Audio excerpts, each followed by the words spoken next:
Bienvenidos a nuestra exposición. El tema es procesamiento de la información documental y nuestros integrantes son José Fernández, Angélica Hernández, María Laura Tobar y Daniela Enguayma. Técnicas de registro de información. Las técnicas de registro de información facilitan el proceso de reunir y procesar información de varios temas de una manera sistemática. Entre ellas destacan la lectura, el subrayado o la toma de notas. De esta manera se puede tener una mejor comprensión a la hora de la investigación para ayudar al proceso de análisis de la misma.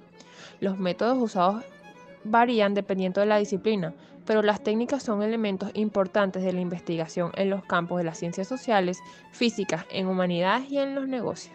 Si bien los métodos cambian según el énfasis en asegurar la recolección sea honesta y verdadera, permanece la meta para asegurar los registros de información, que es captar la evidencia de información y la calidad.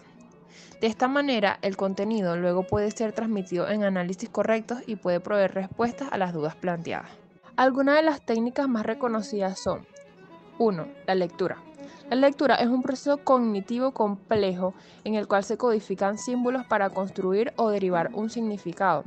De esta manera, de compartir información e ideas. Por lo tanto, es un método de comunicación. La comprensión lectora es la habilidad de leer un texto, procesarlo y entender su significado. Tanto la lectura como la comprensión lectora son interacciones complejas, ya que están influenciadas por el conocimiento previo del lector, sus experiencias, actitudes y percepción del lenguaje. También depende de la creatividad y del análisis crítico. Segunda técnica muy importante, el subrayado. Subrayar consiste en colocar líneas horizontales debajo de los fragmentos o palabras que se quiera resaltar de un texto. En algunas oportunidades, el resaltado puede consistir en usar un color de fondo distinto en vez de líneas. Primero se debe leer el texto con cuidado para entender de qué se trata. Luego se debe leer una segunda vez y en esta subrayarlo lo que se siente más importante o lo que se tiene que destacar. Usualmente el subrayado debe tener sentido por sí mismo, por lo que el área resaltada debe ser coherente por sí misma. El subrayado ayuda a entender las líneas o las cosas más importantes del texto. Adicionalmente, al subrayar se entiende mejor la idea, se concibe la diferencia e importancia de las ideas primarias y secundarias del contenido. Tercera técnica, la toma de notas. Tomar notas tiene como propósito ayudar a recordar información. Existen muchos métodos para hacerlo. La técnica dependerá del proyecto que se esté realizando, sin importar el método que se use. La organización es la clave a tomar las notas. La idea general es que las notas no deberían ser muy largas. Deben tener suficientes palabras claves como para recordar el contenido. Usualmente el estilo de la toma de notas cambia dependiendo del uso que tendrán más adelante y del público a la cual se le estará presentando. Asumiendo que este sea el caso, las notas son muy variables porque dependerán de la persona de quien las escribe y la finalidad de la audiencia a la que se le va a dirigir. También en la toma de notas se puede crear un sistema de símbolos para organizar la información rápidamente. También se puede crear un índice y una bibliografía. La idea es que las notas puedan ser fácilmente escaneadas en busca de información que se necesita. Actualmente, las notas pueden ser creadas en lápiz, papel o digitalmente. 4. También hablemos del resumen.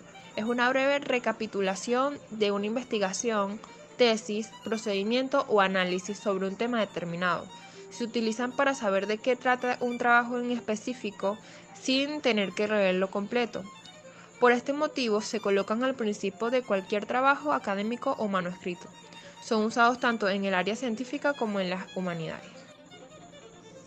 En el área académica, sobre todo en las literarias, el resumen puede ser un estudio aparte que comunica las investigaciones complejas. Un resumen puede tener los principales resultados y conclusiones del mismo, la metodología, la discusión de resultados y las conclusiones deben estar en un texto completo. Un buen resumen debe incluir el área de investigación, los métodos usados, los resultados y las conclusiones principales. Si hablamos de un texto literario, se debe incluir un breve hipnosis del texto. Y usualmente el resumen debe ser menor a 500 palabras, son lo requerido. La quinta técnica son los mapas de concepto. Los mapas de concepto son herramientas gráficas que pueden ayudar a organizar y representar el conocimiento. Suelen incluir conceptos, ideas o información rodeadas de círculos cuadrados. La relación entre los conceptos son indicadas a través de las líneas que los unen. Esta herramienta es usada para desarrollar el pensamiento lógico y las actividades de estudio. Ayuda a revelar las conexiones entre conceptos distintos y ayuda a las personas a entender cómo ideas individuales forman conceptos más amplios. Y la técnica número 6, la última, pero no menos importante, son los esquemas. Son la representación gráficas del subrayado. Los esquemas incluyen las ideas principales del texto, así como también las ideas secundarias del mismo y algunos detalles adicionales. Al igual que el subrayado, el resumen permite saber que trata un texto sin tener que leerlo en su totalidad. Para realizar un esquema, primero se debe realizar una lectura y una comprensión del texto. De esta manera se pueden extraer los conceptos e ideas del contenido. Los esquemas incluyen palabras claves u conceptos muy cortos. Son similares a una toma de nota, pues deben ser realizados en las mismas palabras del lenguaje y de quien las elabora. Existen muchos tipos de esquemas. Los más comunes son los esquemas de llave, los de árbol, los de números y los de letra. Sistematización de la información.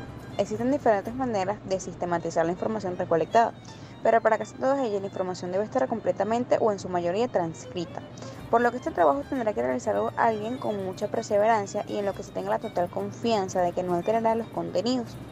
Para la transcripción de la información existen ciertos programas diseñados que realizan este procedimiento. Sin embargo, si se quiere trabajar a la vieja ultranza, la transcripción directa ofrece ciertos beneficios que no se pueden desestimar.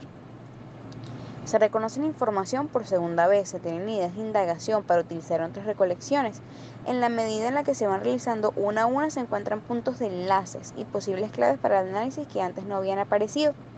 La transcripción de la información exige el rigor de no perder palabras ni expresiones de las personas que están siendo entrevistadas, para lo cual es necesario que se traduzca todo tal y como es pronunciado.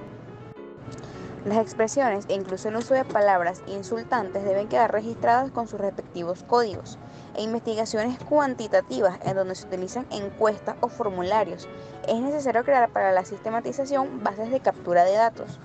Este proceso, por más sencillo que sea la encuesta o el formulario, requiere de un trabajo dedicado y experto, puesto que cada pregunta y cada opción múltiple tendrá que poder cuantificarse para luego poder hablarse en función de porcentaje en los resultados. En la actualidad, investigaciones con alto presupuesto cuentan con equipos que llevan las personas encuestadoras al trabajo de campo y que luego transfieren los datos mediante un cable. En investigaciones de menor presupuesto, quienes encuestan suelen llevar formularios en papel y diligenciarlo in situ, entregándolo posteriormente a quienes están encargados de la sistematización de la misma. Suelen constituirse centros de captura de información en donde un equipo de personas está dedicado exclusivamente al ingreso de información a la base de datos. Este equipo debe estar coordinado y supervisado por alguien que haya estado en la fase de campo y que conozca muy bien el formato de captura. En uno u otro caso, el proceso de transcripción o captura debe ser sometido a un riguroso seguimiento, hacerse varios controles al azar y buscar ser fiel a lo que se ha recogido.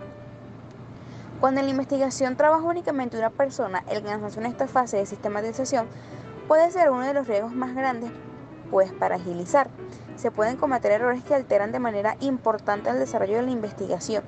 Por ejemplo, incluir mal un dato o en donde era una persona o decir algo que no han dicho las personas. Análisis e interpretación de la información.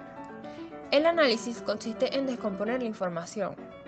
El mismo requiere efectuar un plan previo, es decir, un plan de análisis que, de manera general, consiste en describir un tipo de tratamiento cuantitativo y cualitativo que se dará a la información.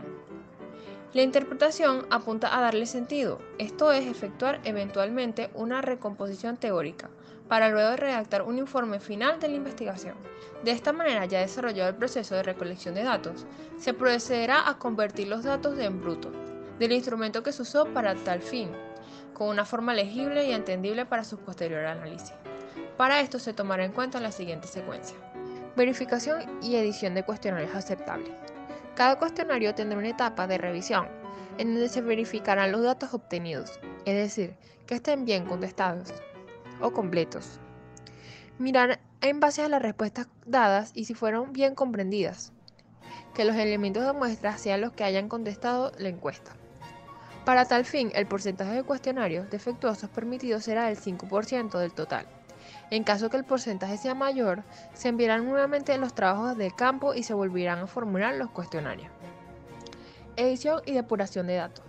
Los datos a procesar tendrán legibilidad, que se puedan entender con facilidad, consistencia, que estén acorde a los objetivos de estudio y con exactitud, ya que se evaluarán de acuerdo con la serie de parámetros para verificar si estuvieron obtenidos con honestidad por los encuestadores. Los datos serán procesados y analizados por el software destinado para esto. Se hará empleo de SPSS y Microsoft Excel, programas destinados a realizar el análisis de estadísticas con un ambiente amigable para el usuario, a través de interfaz fáciles de manejar y entender.